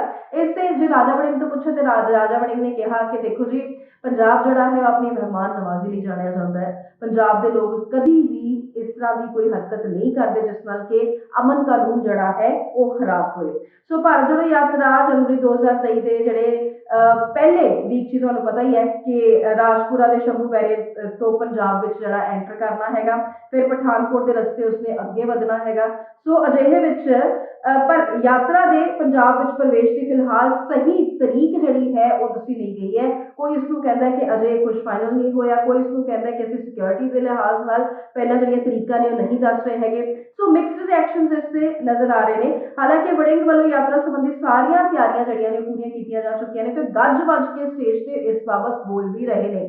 ਦੇਖੋ ਜੀ, ਜਦੋਂ ਦਿੱਲੀ ਵਿੱਚ ਐਂਟਰ ਕੀਤੀ ਨਾ ਰਾਹੁਲ ਗਾਂਧੀ ਦੀ ਭਾਰਤ ਜੋੜੋ ਯਾਤਰਾ, ਉਸ ਦਰਮਿਆਨ ਇਦਾਂ ਲੱਗ ਰਿਹਾ ਸੀ ਕਿ ਇਦਾਂ ਕਿੱਦਾਂ ਹੋ ਗਿਆ ਕਿ ਨਿਗਮ ਚੋਣਾਂ ਜਿਹੜੀਆਂ ਉਹ ਆਮ ਆਦਮੀ ਪਾਰਟੀ ਜਿੱਤ ਗਈ। ਇਹ ਕਿੱਦਾਂ ਹੋ ਗਿਆ? ਕਿਉਂਕਿ ਭਾਰਤ ਜੋੜੋ ਯਾਤਰਾ ਨੂੰ ਪਿਆਰ ਹੀ ਇੰਨਾ ਮਿਲ ਰਿਹਾ ਹੈਗਾ, ਰਾਹੁਲ ਗਾਂਧੀ ਨੂੰ ਇੰਨਾ ਜਿਹਾ ਪਿਆਰ ਮਿਲ ਰਿਹਾ ਸੀ ਤੇ ਫਿਰ ਨਿਗਮ ਚੋਣਾਂ ਕਿਵੇਂ ਹਾਰ ਗਏ? ਪਰ ਆਉਣ ਵਾਲੀ ਬਰਸਾਤ ਵਿਛਾਈ ਜਾ ਰਹੀ ਹੈ, ਪਰ ਇੱਥੇ ਜਿਹੜੀਆਂ ਕੁਝ ਗਲਤੀਆਂ ਹੋ ਜਾਂਦੀਆਂ ਨੇ, ਜਿਹੜੇ ਆਸ-ਪਾਸ ਵਾਲੇ ਕਰ ਜਾਂਦੇ ਨੇ, ਉਸ ਤੇ ਧਿਆਨ ਦੇਣ ਦੀ ਲੋੜ ਹੈ ਤੇ ਪੰਜਾਬ ਡਿਸਟਰਬਡ ਸਟੇਟ ਨਹੀਂ ਹੈ, ਬਿਲਕੁਲ ਨਹੀਂ ਹੈ। ਇੱਕ ਬਹੁਤ ਹੀ ਮੰਦਭਾਗੀ ਖਬਰ ਤੁਹਾਡੇ ਨਾਲ ਸਾਂਝੀ ਕਰਨ ਜਾ ਰਹੇ ਹਾਂ। ਅੰਮ੍ਰਿਤਸਰ ਦੀ ਇਹ ਖਬਰ ਹੈ ਤੇ ਫਿਰ ਅੰਮ੍ਰਿਤਸਰ ਦੀ ਹੀ ਇਹ ਖਬਰ ਹੈ। ਦੋ ਭਰਾ ਰਾਤ ਨੂੰ ਕੰਮ ਕਰਕੇ ਵਾਪਸ ਆ ਰਹੇ ਹੁੰਦੇ ਨੇ, ਬਾਈਕ ਤੇ ਉਹ ਹੁੰਦੇ ਨੇ, ਤਾਂ ਹੀ ਕੁਝ ਲੋਕ ਆਉਂਦੇ ਨੇ, ਬਾਈਕ ਸਵਾਰ ਆਉਂਦੇ ਨੇ ਤੇ ਉਹਨਾਂ ਤੋਂ ਲੁੱਟ ਖਸੁੱਟ ਕਰਦੇ ਨੇ। ਤੇ ਜਦੋਂ ਉਹ ਆਉਂਦੇ ਨੇ ਤਾਂ ਸਾਹਮਣਿਓਂ ਇੱਕ ਤਰੀਕੇ ਨਾਲ ਸਰੈਂਡਰ ਵੀ ਕੀਤਾ ਜਾਂਦਾ ਹੈ। ਪਹਿਲਾਂ ਥੋੜਾ ਵਿਰੋਧ ਕੀਤਾ ਜਾਂਦਾ ਹੈ, ਵਿਰੋਧ ਕਰਨ ਦੇ ਲੱਤ ਤੇ ਗੋਲੀ ਮਾਰ ਦਿੱਤੀ ਜਾਂਦੀ ਹੈ। ਸਰੈਂਡਰ ਵੀ ਕੀਤਾ ਜਾਂਦਾ ਹੈਗਾ ਤੇ ਉਸ ਤੋਂ ਬਾਅਦ ਪਰਸ, ਮੋਬਾਈਲ ਜੋ ਵੀ ਹੁੰਦਾ ਦੇ ਦਿੱਤਾ ਜਾਂਦਾ। ਤੇ ਜਦੋਂ ਦੂਜਾ ਭਰਾ ਵਿਰੋਧ ਕਰਦਾ ਤੇ ਉਸਦੀ ਛਾਤੀ ਤੇ ਗੋਲੀ ਮਾਰ ਦਿੱਤੀ ਜਾਂਦੀ ਹੈ ਤੇ ਉਹ ਉੱਥੇ ਹੀ ਢੇਰ ਹੋ ਜਾਂਦਾ ਹੈਗਾ। ਅੰਮ੍ਰਿਤਸਰ ਦੇ ਵਿੱਚ, ਲੁਧਿਆਣੇ ਦੇ ਵਿੱਚ ਅਜਿਹੀਆਂ ਵਾਰਦਾਤਾਂ ਹੋਣਾ ਆਮ ਹੋ ਗਿਆ, ਬਿਲਕੁਲ ਆਮ ਹੋ ਗਿਆ। ਇੱਕ ਸੋਹਣਾ ਸੁਨੱਖਾ ਮੁੰਡਾ ਮਾਰ ਦਿੱਤਾ ਗਿਆ, ਸਿਰਫ ਲੁਟੇਰਿਆਂ ਨੇ ਉਸ ਨੂੰ ਮਾਰਿਆ। ਤੇ ਨਾਲ ਦੇ ਨਾਲ ਅਸੀਂ ਵੱਡੇ ਵੱਡੇ ਗੈਂਗਸਟਰਸ ਦਾ ਨਾਂ ਲੈਂਦੇ ਹਾਂ, ਅਸੀਂ ਕਹਿੰਦੇ ਉਹਨਾਂ ਨੇ ਤਰਥੱਲੀ ਮਚਾ ਦਿੱਤੀ ਆ, ਅਸੀਂ ਬਾਰ-ਬਾਰ ਉਹਨਾਂ ਦਾ ਜ਼ਿਕਰ ਕਰਦੇ ਹਾਂ ਕਿਉਂਕਿ ਸਾਡੀ ਹੈਡਲਾਈਨ ਬਣਦੀ ਹੈਗੀ ਆ। ਪਰ ਇਹ ਜਿਹੜੇ ਨਿੱਕੇ ਨਿੱਕੇ ਲੁਟੇਰੇ ਜਿਹੜੇ ਆਪਣੇ ਹੱਥਾਂ ਦੇ ਵਿੱਚ ਹਥਿਆਰ ਰੱਖਦੇ ਨੇ ਤੇ ਹਮੇਸ਼ਾ ਰੱਖਦੇ ਨੇ ਤੇ ਤਾਕ ਦੇ ਵਿੱਚ ਰਹਿੰਦੇ ਨੇ ਕਿ ਕੋਈ ਬੰਦਾ ਹੈ ਅਸੀਂ ਘੇਰ ਲਈਏ ਤੇ ਕਿਸੇ ਨੂੰ ਮਾਰਨ ਦੇ ਵਿੱਚ ਗੁਰੇਜ਼ ਨਹੀਂ ਕਰਦੇ, ਇਹਨਾਂ ਦਾ ਕੀ ਕੀਤਾ ਜਾਏ, ਇਹ ਸਵਾਲ ਜਿਹੜਾ ਹੈ ਅਜੇ ਤੱਕ ਬਣਿਆ ਹੋਇਆ। ਸੋ ਪੂਰੀ ਖਬਰ ਕਿਸ ਤਰ੍ਹਾਂ ਨਾਲ ਹੈ ਤੁਹਾਨੂੰ ਦੱਸ ਦਿੰਦੇ ਹਾਂ। ਅੰਮ੍ਰਿਤਸਰ ਦੇ ਪਿੰਡ ਤਲਵੰਡੀ ਡੋਗਰ ਦਾ ਮਾਮਲਾ ਜਿਹੜਾ ਹੈ ਉਹ ਸਾਹਮਣੇ ਆਇਆ ਹੈ ਤੇ ਜਿੱਥੋਂ ਦੇ ਦੋ ਭਰਾ ਆਪਣੇ ਕੰਮਕਾਜ ਕਰਨ ਤੋਂ ਬਾਅਦ ਰਾਤ ਨੂੰ ਵਾਪਸ ਆਪਣੇ ਘਰ ਆ ਰਹੇ ਸਨ, ਜਿੱਥੇ ਪਿੰਡ ਦੇ ਬਾਹਰੀ ਦੋ ਮੋਟਰਸਾਈਕਲ ਸਵਾਰ ਨੌਜਵਾਨਾਂ ਵੱਲੋਂ ਪਿਸਤੌਲ ਦੀ ਨੋਕ ਤੇ ਲੁੱਟ ਖੋਹ ਕਰਨ ਦੀ ਕੋਸ਼ਿਸ਼ ਕੀਤੀ ਗਈ ਤੇ ਜਿਸ ਦੇ ਚੱਲਦੇ ਲੁੱਟ ਦੀ ਵਾਰਦਾਤ ਨੂੰ ਅੰਜਾਮ ਦਿੰਦਿਆਂ ਹੋਇਆਂ ਇਸ ਦਾ ਵਿਰੋਧ ਕੀਤਾ ਤਾਂ ਲੁਟੇਰਿਆਂ ਵੱਲੋਂ ਦੂਜੇ ਭਰਾ ਦੀ ਛਾਤੀ ਪਹਿਲੇ ਦੀ ਲੱਤ ਤੇ ਗੋਲੀ ਮਾਰੀ, ਦੂਜੇ ਦੀ ਛਾਤੀ ਉੱਤੇ ਗੋਲੀ ਮਾਰੀ ਗਈ, ਜਿਸ ਦੇ ਚੱਲਦੇ ਉਹਨਾਂ ਨੂੰ ਜ਼ਖਮੀ ਹਾਲਤ ਵਿੱਚ ਹਸਪਤਾਲ ਜਿਹੜਾ ਲਿਆਂਦਾ ਗਿਆ। ਜਿਸ ਦੀ ਛਾਤੀ ਵਿੱਚ ਗੋਲੀ ਮਾਰੀ ਸੀ ਉਸ ਦੀ ਮੌਤ ਹੋ ਗਈ। ਸੋ ਪਰਿਵਾਰ ਸਣੇ ਪਿੰਡ ਵਾਲਿਆਂ ਵਿੱਚ ਕਾਫੀ ਰੋਸ ਵੇਖਣ ਨੂੰ ਮਿਲ ਰਿਹਾ ਹੈ। ਜ਼ਾਹਰ ਤੌਰ ਤੇ ਪਰਿਵਾਰ ਦਾ ਮੁੰਡਾ ਚਲਾ ਗਿਆ, ਪਰਿਵਾਰ ਵਾਸਤੇ ਕੁਝ ਬਚਦਾ ਹੀ ਨਹੀਂ, ਪਰਿਵਾਰ ਜਿਹੜੇ ਨੇ ਉਹ ਤਬਾਹ ਹੋ ਜਾਂਦੇ ਨੇ। ਸੋ ਇਹ ਵੀ ਦੱਸ ਦਈਏ ਕਿ ਸਾਈਕਲ ਸਵਾਰ ਕਹਿੰਦੇ ਵੀ ਸਾਨੂੰ ਰਸਤੇ ਵਿੱਚ ਮਿਲੇ ਤਾਂ ਉਹਨਾਂ ਸਾਡੇ ਵੱਲ ਪਿਸਤੌਲ ਕਰਕੇ ਜੋ ਕੁਝ ਵੀ ਉਹ ਬਾਹਰ ਕੱਢਣ ਨੂੰ ਕਿਹਾ। ਇਸ ਮੌਕੇ ਮ੍ਰਿਤਕ ਲਖਵਿੰਦਰ ਸਿੰਘ ਦੇ ਭਰਾ ਧਰਮਿੰਦਰ ਸਿੰਘ ਨੇ ਕਿਹਾ ਕਿ ਅਸੀਂ ਆਪਣਾ ਮੋਬਾਈਲ ਤੇ ਪਰਸ ਕੱਢ ਕੇ ਉਹਨਾਂ ਨੂੰ ਦੇ ਦਿੱਤਾ ਤੇ ਉਹਨਾਂ ਨੇ ਜਾਣ ਲੱਗੇ ਮੇਰੀ ਲੱਤ ਵਿੱਚ ਗੋਲੀ ਮਾਰ ਦਿੱਤੀ। ਜਦੋਂ ਮੇਰੇ ਭਰਾ ਨੇ ਵਿਰੋਧ ਕੀਤਾ ਤਾਂ ਉਸਦੀ ਛਾਤੀ ਤੇ ਗੋਲੀ ਮਾਰ ਦਿੱਤੀ ਤੇ ਉਹ ਲੁਟੇਰੇ ਜਿਹੜੇ ਨੇ ਉਹ ਫਰਾਰ ਹੋ ਗਏ। ਤੇ ਹੁਣ ਪੁਲਿਸ ਵੱਲੋਂ ਇਹ ਕਿਹਾ ਜਾ ਰਿਹਾ ਹੈਗਾ ਕਿ ਅਸੀਂ ਛੇਤੀ ਹੀ ਜਿਹੜਾ ਧਰਪਕੜ ਜਿਹੜੀ ਆ ਉਹ ਕਰ ਲਵਾਂਗੇ, ਇਨਸਾਫ ਜਿਹੜਾ ਹੈ ਦਵਾ ਕੇ ਲਵਾਂਗੇ। ਪਰ ਸੱਚ ਇਹ ਹੈ ਕਿ ਜੋ ਚਲਾ ਗਿਆ ਉਹ ਹੁਣ ਵਾਪਸ ਨਹੀਂ ਆ ਸਕਦਾ। ਗੱਲ ਇੱਥੇ ਬੰਬੀਹਾ ਗੈਂਗ ਦੇ ਗੁਰਗਿਆਂ ਦੀ ਕਰਾਂਗੇ ਜਿਨ੍ਹਾਂ ਨੂੰ ਹਰਿਆਣਾ ਤੋਂ ਗ੍ਰਿਫਤਾਰ ਕੀਤਾ ਗਿਆ। ਇਹ ਖਬਰ ਤਾਂ ਦੱਸਾਂਗੇ ਪਰ ਸਭ ਤੋਂ ਪਹਿਲਾਂ ਸ਼ੌਕਿੰਗ ਖਬਰ ਦੱਸਾਂਗੇ।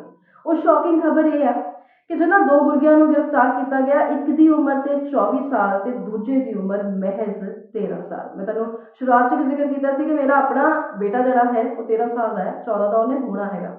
ਸੋ ਜਰਨਲਿਸਟ ਹੋਣ ਦੇ ਨਾਤੇ, ਬਾਅਦ 'ਚ ਮਾਂ ਹੋਣ ਦੇ ਨਾਤੇ ਪਹਿਲਾਂ ਇੱਕ ਸਹਿਮ ਜਿਹੜਾ ਹੈ ਉਹ ਪਹਿਲਾਂ ਹੀ ਅੰਦਰ ਘਰ ਕਰ ਜਾਂਦਾ ਹੈ। ਇੱਕ ਸਹਿਮ ਜਿਹੜਾ ਹੈ ਉਹ ਇਹ ਕਹਿੰਦਾ ਹੈਗਾ ਕਿ ਕਿਸ ਤਰ੍ਹਾਂ ਨਾਲ ਇਹ ਮਾਹੌਲ ਜਿਹੜਾ ਹੈ ਬੱਚਿਆਂ ਦੇ ਰਹਿਣ ਮਾਫਕ ਹੈ। ਸੋ ਫਿਰ ਜਦੋਂ ਇਹ ਸਵਾਲ ਚੱਕੇ ਜਾਂਦੇ ਨੇ ਕਿ ਮਾਪੇ ਆਪਣੇ ਬੱਚਿਆਂ ਨੂੰ ਕਿਉਂ ਬਾਹਰ ਭੇਜ ਦਿੰਦੇ ਨੇ, ਕਿਉਂ ਵਿਦੇਸ਼ ਭੇਜ ਦਿੰਦੇ ਨੇ, ਉਸ ਦੇ ਵੱਡੇ ਕਾਰਨਾਂ ਵਿੱਚੋਂ ਆਹ ਵੀ ਇੱਕ ਕਾਰਨ ਹੈਗਾ 13 ਸਾਲ ਦੀ ਉਮਰ ਕੁਝ ਵੀ ਨਹੀਂ ਹੁੰਦੀ। ਬਹੁਤ ਸਾਰੇ ਅਜਿਹੇ ਸਪੈਲਿੰਗਸ ਵੀ ਹੋਣਗੇ ਜਿਹੜੇ ਯਾਦ ਨਹੀਂ ਹੁੰਦੇ ਹੋਣਗੇ 13 ਸਾਲ ਦੇ ਵਿੱਚ, ਜਾਂ ਇਹ ਲੋਕ ਤਾਂ ਖੈਰ ਪੜ੍ਹਨ ਹੀ ਨਹੀਂ ਦਿੰਦੇ ਹੈਗੇ। ਸੋਸ਼ਲ ਮੀਡੀਆ ਰਾਹੀਂ ਇੱਕ ਅਜਿਹੀ ਜ਼ਿੰਦਗੀ ਸ਼ਾਇਦ ਦਿਖਾ ਦਿੱਤੀ ਜਾਂਦੀ ਹੈ, ਇੱਕ ਅਜਿਹੀ ਜ਼ਿੰਦਗੀ, ਇੱਕ ਅਜਿਹੀ ਲਾਈਫ ਸਟਾਈਲ ਤੁਹਾਨੂੰ ਸ਼ੋਅ ਕਰ ਦਿੱਤੀ ਜਾਂਦੀ ਕਿ ਤੁਹਾਨੂੰ ਆ ਵੀ ਮਿਲੇਗਾ ਤੇ ਫਿਰ ਗਨਸ ਨੂੰ ਦੇਖ ਕੇ ਤੇ ਵੈਸੇ ਬੱਚਿਆਂ ਨੂੰ ਤੁਸੀਂ ਕਦੀ ਵੀ ਜਿਹੜਾ ਹੈ ਉਹ ਟ੍ਰੇਨ ਕਰ ਸਕਦੇ ਹੈਗੇ ਹੋ। ਸੋ ਅਜਿਹੇ ਵਿੱਚ ਇੱਕ 13 ਸਾਲ ਦੇ ਬੱਚੇ ਦਾ ਫੜੇ ਜਾਣਾ ਸਵਾਲ ਜਿਹੜੇ ਬਹੁਤ ਸਾਰੇ ਖੜੇ ਕਰ ਗਿਆ। ਹੁਣ ਖਬਰ ਕੀ ਕਹਿੰਦੀ ਆ, 13 ਸਾਲ ਵਾਲੀ ਗੱਲ ਦੀ ਟੈਨਸ਼ਨ ਦੇ ਨਾਲ ਤੁਹਾਨੂੰ ਇਹ ਖਬਰ ਦੱਸੂਗੀ ਤੇ ਇਹ ਖਬਰ ਜੋ ਕਹਿੰਦੀ ਹੈ ਤੁਹਾਨੂੰ ਦੱਸ ਦਿੰਦੀ ਆ ਕਿ ਲਾਰੈਂਸ ਗੈਂਗ ਦਾ ਐਂਟੀ ਹੈਗਾ, ਤੁਹਾਨੂੰ ਪਤਾ ਦਵਿੰਦਰ ਬੰਬੀਹਾ ਗਰੁੱਪ ਜਿਹੜਾ ਹੈ ਉਸ ਦੇ ਨਾਲ ਜੁੜੇ ਦੋ ਜਿਹੜੇ ਨੌਜਵਾਨਾਂ ਨੂੰ ਪੰਜਾਬ ਪੁਲਿਸ ਦੇ ਸਟੇਟ ਸਪੈਸ਼ਲ ਆਪਰੇਸ਼ਨ ਸੈੱਲ, ਜਿਸ ਨੂੰ SSOC ਵੀ ਕਹਿੰਦੇ ਹੈਗੇ ਆ, ਹਰਿਆਣਾ ਦੇ ਸਿਰਸਾ ਵਿੱਚੋਂ ਦੋ ਗੁਰਗਿਆਂ ਨੂੰ ਗ੍ਰਿਫਤਾਰ ਕੀਤਾ ਤੇ ਨਾਂ ਦੱਸ ਦਿੰਦੀ ਆ। 24 ਸਾਲ ਦੇ ਆਰੋਪੀ ਸੋਨੂ ਦਾ 3 ਦਿਨਾਂ ਦਾ ਪੁਲਿਸ ਰਿਮਾਂਡ ਲਿਆ ਗਿਆ ਤੇ ਦੂਜਾ ਆਰੋਪੀ ਸਿਰਫ 13 ਸਾਲ ਦਾ ਹੈ, ਜਿਸ ਤੇ ਮਰਡਰ ਕੇਸ ਦਰਜ ਕੀਤਾ ਦੱਸਿਆ ਜਾਂਦਾ ਹੈਗਾ। 13 ਸਾਲ ਦਾ ਬੱਚਾ ਮਰਡਰ ਕੇਸ ਉਸ ਤੇ ਦਰਜ ਕੀਤਾ ਦੱਸਿਆ ਜਾਂਦਾ। ਦੋਵੇਂ ਆਰੋਪੀ ਬੰਬੀਹਾ ਗੈਂਗ ਨੂੰ ਹਥਿਆਰ ਸਪਲਾਈ ਕਰਨ ਤੇ ਚੰਡੀਗੜ੍ਹ ਵਿੱਚ ਇੱਕ ਨਾਈਟ ਕਲੱਬ ਦੇ ਬਾਹਰ 1 ਕਰੋੜ ਰੁਪਏ ਦੀ ਵਸੂਲੀ ਦੇ ਮਾਮਲੇ ਦੇ ਵਿੱਚ ਫੜੇ ਗਏ ਨੇ। ਪੰਜਾਬ ਪੁਲਿਸ ਪਕੜੇ ਗਏ ਆਰੋਪੀਆਂ ਤੋਂ ਉਹਨਾਂ ਦੀ ਪੰਜਾਬ ਵਿੱਚ ਹੋਈ ਅਪਰਾਧਿਕ ਘਟਨਾਵਾਂ ਨੂੰ ਲੈ ਕੇ ਸਖਤ ਪੁੱਛਤਾਛ ਕਰ ਰਹੀ ਹੈ। ਤੁਹਾਨੂੰ ਇਹਨਾਂ ਤੋਂ ਬਰਾਮਦਗੀਆਂ ਜਿਹੜੀਆਂ ਹੋਈਆਂ ਨੇ, 2 ਪਿਸਟਲਸ ਤੇ 13 ਕਾਰਤੂਸ ਬਰਾਮਦ ਹੋਏ ਨੇ। ਤੁਹਾਨੂੰ 1 ਕਰੋੜ ਦੀ ਵਸੂਲੀ ਵਾਲੀ ਗੱਲ ਯਾਦ ਹੋਏਗੀ, ਤੁਹਾਡੇ ਨਾਲ ਖਬਰ ਜਿਹੜੀ ਹੈ ਮੈਂ ਸਾਂਝੀ ਕੀਤੀ ਸੀਗੀ ਕਿ 15 ਦਸੰਬਰ ਨੂੰ ਜਦੋਂ ਫਾਇਰਿੰਗ ਦੀ ਘਟਨਾ ਹੋਈ ਸੀ ਸੈਕਟਰ 7 ਦੇ ਨਾਈਟ ਕਲੱਬ ਦੇ ਵਿੱਚ, ਪੁਲਿਸ ਦੇ ਮੁਤਾਬਕ ਕਲੱਬ ਮਾਲਕ ਵੱਲੋਂ ਵਸੂਲੀ ਦੇ 1 ਕਰੋੜ ਰੁਪਏ ਦੇਣ ਤੋਂ ਮਨਾ ਕਰਨ ਤੇ ਕਲੱਬ ਦੇ ਬਾਹਰ 4 ਰੌਂਦ ਜਿਹੜੇ ਉਹ ਫਾਇਰ ਕੀਤੇ ਗਏ ਸੀ। ਸੋ ਇਹ ਕਲੱਬ ਮਾਲਕ ਨੂੰ ਵੀ ਧਮਕੀ ਦਿੱਤੀ ਸੀ ਤੇ ਕਲੱਬ ਦੇ ਬਾਹਰ ਤੋਂ ਇੱਕ ਵਿਦੇਸ਼ੀ ਨੰਬਰ ਤੋਂ ਵਸੂਲੀ ਦੇ ਲਈ ਕਾਲ ਆਈ ਸੀ ਤੇ ਜਾਣਕਾਰੀ ਮੁਤਾਬਕ ਕਾਲਰ ਨੇ ਕਲੱਬ ਮਾਲਕ ਤੋਂ ਕਲੱਬ ਵਿੱਚ 25% ਦੀ ਪਾਰਟਨਰਸ਼ਿਪ ਵੀ ਡਿਮਾਂਡ ਕੀਤੀ ਸੀ। ਯਾਨੀ ਕਿ ਪਹਿਲਾਂ ਤਾਂ ਸਿਰਫ ਫਿਰੌਤੀਆਂ ਦੀ ਡਿਮਾਂਡ ਹੋ ਰਹੀ ਸੀ, ਹੁਣ ਪਾਰਟਨਰਸ਼ਿਪ ਦੀ ਡਿਮਾਂਡ ਵੀ ਹੋ ਰਹੀ ਹੈ। ਧੜੱਲਾ ਦੇਖੋ, ਹਿੰਮਤ ਦੇਖੋ, CCTV ਲੱਗੇ ਹੁੰਦੇ ਨੇ, ਕਤਲ ਕਰ ਜਾਂਦੇ ਨੇ ਕਲੱਬਸ ਦੇ ਵਿੱਚ। ਦਿਨ ਦਿਹਾੜੇ ਜਦੋਂ 7-8 ਜਦੋਂ ਕਿ ਪੂਰੇ ਦੇ ਪੂਰੇ ਲੋਕ ਹੁੰਦੇ ਨੇ ਉਦੋਂ ਵਾਰਦਾਤਾਂ ਨੂੰ ਅੰਜਾਮ ਦੇ ਜਾਂਦੇ ਨੇ। ਔਰਤਾਂ ਦੇ ਹੱਥ ਚੁੱਕਦਿਆਂ ਹੋਇਆਂ ਕਿਸੇ ਵੀ ਤਰ੍ਹਾਂ ਦਾ ਗੁਰੇਜ਼ ਨਹੀਂ ਕਰਦੇ। ਸੋ ਇਸ ਰਾਜ ਨੂੰ ਜੇ ਗੁੰਡਾ ਰਾਜ ਨਹੀਂ ਕਹਾਂਗੇ, ਮੈਨੂੰ ਲੱਗਦਾ ਇਸ ਤੋਂ ਵੀ ਵੱਡਾ ਕੋਈ ਲਫ਼ਜ਼ ਜਿਹੜਾ ਇਸ ਬਾਬਤ ਹੋਣਾ ਚਾਹੀਦਾ ਹੈਗਾ। ਸੋ ਫਿਰ ਇਹੀ ਗੱਲ ਕਰਾਂਗੇ ਵੀ ਲੱਕੀ ਪਟਿਆਲ ਦਾ ਰੋਲ ਵੀ ਇਸ ਦੇ ਵਿੱਚ ਸਾਹਮਣੇ ਆਇਆ। ਪੁਲਿਸ ਦਾ ਮੰਨਣਾ ਹੈ ਕਿ ਆਰਮੀਨੀਆ ਵਿੱਚ ਲੁਕੇ ਬੰਬੀਹਾ ਗੈਂਗ ਦੇ ਸਰਗਨਾ ਲੱਕੀ ਪਟਿਆਲ ਦੇ ਕਹਿਣ ਤੇ ਫਾਇਰਿੰਗ ਨੂੰ ਜਿਹੜਾ ਹੈ ਉਹ ਅੰਜਾਮ ਦਿੱਤਾ ਗਿਆ ਸੀ। ਸੋ ਤੁਹਾਨੂੰ ਪਤਾ ਹੀ ਹੈ ਕਿ ਦਵਿੰਦਰ ਬੰਬੀਹਾ ਦੇ ਗਰੁੱਪ ਦੇ ਬਾਅਦ ਲੱਕੀ ਪਟਿਆਲ ਦੇ ਬਾਹਰ ਹੋਣ ਦੀ ਗੱਲ ਜਿਹੜੀ ਹੈ ਉਹ ਸਾਹਮਣੇ ਆਉਂਦੀ ਹੈ, ਪਰ ਗੁਰਗੇ ਜਿਹੜੇ ਨੇ ਲਗਾਤਾਰ ਇਹਨਾਂ ਦੀ ਧਰਪਕੜਾਂ ਹੁੰਦੀਆਂ ਰਹਿੰਦੀਆਂ। NRI ਪੰਜਾਬ ਵਾਸਤੇ ਇਨਵੈਸਟਮੈਂਟ ਲੈ ਕੇ ਆਉਂਦੇ ਨੇ। ਐਨਆਰਆਈਜ਼ ਪੰਜਾਬ ਦਾ ਕਲਚਰ ਜਿਹੜਾ ਹੈ ਉਹ ਦੂਰ ਦੂਰ ਤੱਕ ਪ੍ਰਮੋਟ ਕਰਦੇ ਨੇ। ਐਨਆਰਆਈਜ਼ ਪੰਜਾਬ ਨੂੰ ਰਿਚ ਕਰਨ ਦੇ ਵਿੱਚ ਬਹੁਤ ਜ਼ਿਆਦਾ ਮਦਦ ਕਰਦੇ ਨੇ ਤੇ ਐਨਆਰਆਈਜ਼ ਦਾ ਦੇਣੀਆਂ ਪੰਜਾਬ ਨਹੀਂ ਦੇ ਸਕਦਾ। ਇਸ ਸਭ ਨੂੰ ਮੰਨ ਲੈਣਾ ਚਾਹੀਦਾ ਹੈਗਾ। ਪੰਜਾਬ ਸਰਕਾਰ ਇਹ ਦਾਅਵਾ ਕਰਦੀ ਹੈ ਕਿ ਐਨਆਰਆਈਜ਼ ਵਾਸਤੇ ਉਹ ਬਹੁਤ ਕੁਝ ਕਰ ਰਹੇ ਨੇ। ਐਨਆਰਆਈ ਸਭਾਵਾਂ ਹੋ ਰਹੀਆਂ ਨੇ, ਮਿਲਣੀਆਂ ਹੋ ਰਹੀਆਂ ਨੇ, ਜਿਸ ਦੇ ਨਾਲ ਕਿ ਬਿਜ਼ਨਸ ਜਿਹੜਾ ਹੈ ਉਸਦਾ ਆਦਾਨ ਪ੍ਰਦਾਨ ਹੋ ਸਕੇ ਤੇ ਉਹਨਾਂ ਦੀ ਜਿਹੜੀਆਂ ਮੁਸ਼ਕਿਲਾਂ ਜਿਵੇਂ ਐਨਆਰਆਈਜ਼ ਇੱਥੇ ਉਹ ਬਾਹਰ ਰਹਿੰਦੇ ਆ, ਇੱਥੇ ਉਹਨਾਂ ਦੀ ਜ਼ਮੀਨਾਂ ਤੇ ਕੋਈ ਕਬਜ਼ਾ ਕਰ ਲੈਂਦਾ ਜਾਂ ਫਿਰ ਉਹਨਾਂ ਨਾਲ ਧੋਖਾਧੜੀ ਹੋ ਜਾਂਦੀ ਹੈ, ਫਰਾਡਸ ਹੋ ਜਾਂਦੇ ਆ, ਮੈਰਿਟਲ ਫਰਾਡਸ ਹੋ ਜਾਂਦੇ ਆ। ਕੁੜੀ ਦੇ ਪੈਸੇ ਮੁੰਡੇ ਲੈ ਕੇ ਭੱਜ ਗਿਆ, ਮੁੰਡੇ ਵਾਲੇ ਕੁੜੀ ਵਾਲੇ ਦੇ ਪੈਸੇ ਲੈ ਕੇ ਭੱਜ ਗਏ, ਕੁੜੀ ਫਰਾਡ ਨਿਕਲੀ, ਮੁੰਡਾ ਫਰਾਡ ਨਿਕਲਿਆ। ਮਤਲਬ 100 ਦਿੱਕਤਾਂ ਐਨਆਰਆਈਜ਼ ਨੂੰ ਆਉਂਦੀਆਂ ਨੇ ਤੇ ਕਈ ਐਨਆਰਆਈਜ਼ ਥਾਣੇ ਅਜਿਹੇ ਸੀਗੇ ਪਹਿਲਾਂ ਜਿਨ੍ਹਾਂ ਦੇ ਲੋਕ ਵੱਡੇ ਵੱਡੇ ਤਾਲੇ ਲੱਗੇ ਹੁੰਦੇ ਸੀ, ਉੱਥੇ ਕੋਈ ਆਉਂਦਾ ਹੀ ਨਹੀਂ ਸੀ। ਸਥਿਤੀ ਥੋੜੀ ਜਿਹੀ ਸੁਧਰੀ ਹੈ, ਜ਼ਰੂਰ ਸੁਧਰੀ ਹੈਗੀ ਆ। ਹੁਣ ਜਦੋਂ ਇਸ ਸਮੱਸਿਆਵਾਂ ਦਾ ਹੱਲ ਨਹੀਂ ਹੋਏਗਾ ਤੇ ਕੋਈ ਵੀ ਪੰਜਾਬ ਦੇ ਵਿੱਚ ਨਹੀਂ ਆਏਗਾ। ਜਦੋਂ ਇਹ ਗੱਲ ਸਮਝ ਆ ਗਈ ਤੇ ਹੁਣ ਉਸ ਤੇ ਕੰਮ ਹੋ ਰਿਹਾ, ਪਰ ਇਸ ਤੇ ਵੀ ਸਵਾਲੀਆ ਨਿਸ਼ਾਨ ਲੱਗ ਰਹੇ ਤੇ ਸਵਾਲੀਆ ਨਿਸ਼ਾਨ ਕਿਸ ਨੇ ਲਗਾਇਆ? ਪ੍ਰਤਾਪ ਸਿੰਘ ਬਾਜਵਾ ਨੇ ਲਗਾਇਆ। ਕਿਉਂ ਲਗਾਇਆ, ਕਿਸ ਤਰ੍ਹਾਂ ਨਾਲ ਲਗਾਇਆ, ਇਹ ਪੂਰੀ ਦੀ ਪੂਰੀ ਖਬਰ ਤੁਹਾਨੂੰ ਦੱਸਦੇ ਹਾਂ ਕਿ ਹੁਣ ਪੰਜਾਬੀਆਂ ਦੀਆਂ ਜਿਹੜੀਆਂ ਐਨਆਰਆਈ ਪੰਜਾਬੀਆਂ ਦੀਆਂ ਸਮੱਸਿਆਵਾਂ ਸੁਣਨ ਦੇ ਲਈ ਜਲਦੀ ਸਮਾਧਾਨ ਦੇ ਲਈ ਮਿਲਣੀ ਪ੍ਰੋਗਰਾਮ ਜਿਹੜਾ ਹੈ ਪੰਜਾਬ ਸਰਕਾਰ ਕਰ ਰਹੀ ਹੈਗੀ ਆ ਤੇ ਹੁਣ ਅਗਲਾ ਮਿਲਣੀ ਪ੍ਰੋਗਰਾਮ ਕੱਲ ਨੂੰ ਹੀ ਹੋਣਾ ਹੈਗਾ। ਸੋ ਜਿਹਦੇ ਵਿੱਚ ਪ੍ਰਤਾਪ ਸਿੰਘ ਬਾਜਵਾ ਨੇ ਮਾਨ ਸਰਕਾਰ ਤੇ ਸਰਕਾਰੀ ਪ੍ਰੋਗਰਾਮਾਂ ਦਾ ਪ੍ਰਬੰਧ ਦੇ ਲਈ ਐਨਆਰਆਈ ਸਭਾ ਦੇ ਖਾਤੇ ਵਿੱਚੋਂ 10 ਲੱਖ ਰੁਪਏ ਕੱਢਣ ਦਾ ਇਲਜ਼ਾਮ ਜਿਹੜਾ ਹੈ ਉਹ ਲਗਾਇਆ ਹੈ। ਕਹਿੰਦੇ ਵੀ ਉਹਨਾਂ ਦੇ ਪੈਸੇ ਕੱਢ ਕੇ ਉਹਨਾਂ ਨਾਲ ਹੀ ਮਿਲਣੀਆਂ ਜਿਹੜੀਆਂ ਨੇ ਉਹ ਕਰੀ ਜਾ ਰਹੇ ਹੈਗੇ ਆ। ਸੋ ਪੰਜਾਬ ਸਰਕਾਰ ਨੇ ਜਵਾਬ ਦਿੱਤਾ, ਜਿਹਾ ਨਹੀਂ ਕਿ ਪੰਜਾਬ ਸਰਕਾਰ ਦਾ ਜਵਾਬ ਨਹੀਂ ਆਇਆ। ਪੰਜਾਬ ਸਰਕਾਰ ਨੇ ਜਵਾਬ ਦਿੱਤਾ ਕਿ ਐਨਆਰਆਈਜ਼ ਨੂੰ ਕੋਈ ਸਭਾ ਨਹੀਂ ਬਲਕਿ ਸਰਕਾਰ ਦਾ ਹਿੱਸਾ ਦੱਸਿਆ ਹੈ ਉਹਨਾਂ ਨੇ ਤੇ ਕਿਹਾ ਕਿ ਇਹ ਜਿਹੜੇ ਆਰੋਪ ਨੇ ਇਹ ਬਿਲਕੁਲ ਬੇਬੁਨਿਆਦ ਨੇ। ਅਸੀਂ ਐਨਆਰਆਈਜ਼ ਵਾਸਤੇ ਮੈਕਸਿਮਮ ਜੋ ਅੱਜ ਤੱਕ ਨਹੀਂ ਹੋਇਆ ਉਹ ਕਰਨਾ ਚਾਹੁੰਦੇ ਹੈਗੇ ਆ। ਤੁਹਾਨੂੰ ਦੱਸ ਦਈਏ ਕਿ ਮੰਤਰੀ ਕੁਲਦੀਪ ਸਿੰਘ ਧਾਲੀਵਾਲ ਨੇ ਦੱਸਿਆ ਕਿ ਅੰਮ੍ਰਿਤਸਰ, ਗੁਰਦਾਸਪੁਰ, ਪਠਾਨਕੋਟ ਤੇ ਤਰਨਤਾਰਨ ਆਦਿ ਜ਼ਿਲ੍ਹਿਆਂ ਵਿੱਚ ਸੰਬੰਧਿਤ ਐਨਆਰਆਈ ਪੰਜਾਬੀਆਂ ਦੇ ਮਾਮਲੇ ਦੀ ਸੁਣਵਾਈ ਕਰਕੇ ਜਲਦੀ ਹੱਲ ਕੀਤਾ ਜਾਏਗਾ ਕਿਉਂਕਿ ਇਹਨਾਂ ਏਰੀਆਜ਼ ਦੇ ਵਿੱਚ ਐਨਆਰਆਈ ਜ਼ਿਆਦਾ ਵੀ ਨੇ ਤੇ ਹੱਲ ਜਿਹੜਾ ਹੈ ਇੱਥੇ ਕਰਨਾ ਜ਼ਰੂਰੀ ਵੀ ਹੈ, ਦੈਟ ਟੂ ਏਸਐਪ ਯਾਨੀ ਜਲਦੀ ਤੋਂ ਜਲਦੀ। ਸੋ ਅੱਜ ਦੇ ਸ਼ੋਅ ਦੇ ਵਿੱਚ ਇੰਨਾ ਹੀ। ਜਲਦੀ ਅਸੀਂ ਮਿਲ ਲੈਂਦੇ ਹੈਗੇ ਆ, ਜਦੋਂ ਇੱਕ ਦਾ ਨਾਗਾ ਪੈ ਜਾਂਦਾ ਹੈ ਪਰ ਉਹ ਤੁਹਾਡੇ ਵਾਸਤੇ ਨਾਗਾ ਨਹੀਂ ਹੁੰਦਾ, ਵਧੀਆ ਹੁੰਦਾ ਜਦੋਂ ਮੈਨੀਪਾਲ ਸਾਹਿਬ ਕੁਝ ਸ਼ੋਅ ਕਰਦੇ ਨੇ। ਕੁਝ ਦਿਨ ਰਹਿ ਗਏ ਮੇਰੇ ਨਾਲ, 15 ਤਰੀਕ ਤੋਂ ਮੈਨੀਪਾਲ ਸਾਹਿਬ ਨੇ ਵਾਪਸ ਆ ਜਾਣਾ ਹੈ। ਫਿਰ ਖਬਰਾਂ ਦਾ ਕਹਿੰਦੇ ਖਬਰਾਂ ਉਹੀ ਹੁੰਦੀਆਂ, ਤੌਰ ਤਰੀਕੇ ਜਿਹੜੇ ਨੇ ਉਹ ਵੱਖਰੇ ਵੱਖਰੇ ਹੁੰਦੇ ਨੇ। ਸੋ ਫਿਰ ਮੇਰੀ ਜਿਹੜੀ ਹੋਏਗੀ ਐਬਸੈਂਸ ਤੇ ਉਹਨਾਂ ਦੀ ਹੋ ਜਾਏਗੀ ਪ੍ਰੈਜ਼ੈਂਸ। ਬਾਕੀ ਗਰੰਟੀ ਮੇਰੇ ਵੱਲੋਂ ਵੀ ਇਹੀ ਰਹਿੰਦੀ ਹੈਗੀ ਆ ਕਿ ਖਬਰ ਕਿਸੇ ਵੀ ਤਰ੍ਹਾਂ ਦੀ ਮਿਸ ਨਾ ਹੋਵੇ ਤੇ ਖਬਰਾਂ ਦੀ ਜਿਹੜੀ ਤਸਵੀਰ ਹੈਗੀ ਆ ਉਹ ਬਿਲਕੁਲ ਪਿਓਰ ਹੋਵੇ ਕਿਉਂਕਿ ਤੁਹਾਡੇ ਤੱਕ ਜੋ ਵੀ ਚੀਜ਼ ਪਹੁੰਚੇ ਉਹ ਅਨਫਿਲਟਰਡ ਪਹੁੰਚੇ। ਸੋ ਫਿਕਰਾਂ ਹਮੇਸ਼ਾ ਤੁਹਾਡੀਆਂ ਰਹਿੰਦੀਆਂ ਹੈਗੀਆਂ। ਤੁਸੀਂ ਆਪਣਾ ਬਹੁਤ ਬਹੁਤ ਧਿਆਨ ਰੱਖਿਆ ਕਰੋ। ਸਤਿ ਸ਼੍ਰੀ ਅਕਾਲ।